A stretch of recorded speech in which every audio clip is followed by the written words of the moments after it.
Dear friends, ఇదే గోదావరి నది సముద్రంలో కలిసేటువంటి ప్రదేశం. ఇక్కడే గోదావరి నది వచ్చి సముద్రంలో కలుస్తుంది. ఇది అంతర్వేదిలో ఉన్నటువంటి ప్రదేశం. ఇక్కడే చాలా సినిమా షూటింగ్స్ అవి జరిగాయి. జై జానకి నాయక సినిమా షూటింగ్ కూడా ఇక్కడే జరిగింది, ఇదే ప్రదేశంలో. చూడండి, ఇది గోదావరి, ఇది సముద్రం. ఈ సముద్రంలోకే ఈ గోదావరి నది వచ్చి మెర్జ్ అవుతూ ఉంటుంది. చూడండి ఎంత బ్యూటిఫుల్గా ఉందో.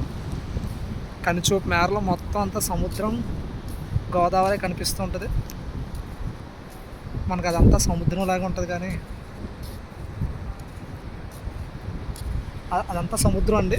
ఇదంతా సముద్రం, అక్కడ దాకా అదంతా కనపడేది సముద్రం. ఇది మాత్రం గోదావరి. ఈ గోదావరి వచ్చి దీంట్లో కలుస్తూ ఉంటుంది అన్నమాట. అలాంటి ప్రదేశాలను విజిట్ చేయడం చాలా ఆనందంగా ఉంది.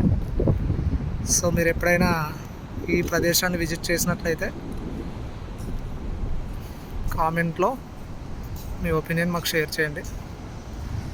So both persons my friends, నేను మా ఫ్రెండ్స్ ఈ ప్రదేశాన్ని విజిట్ చేయడానికి వచ్చాం. So thank you.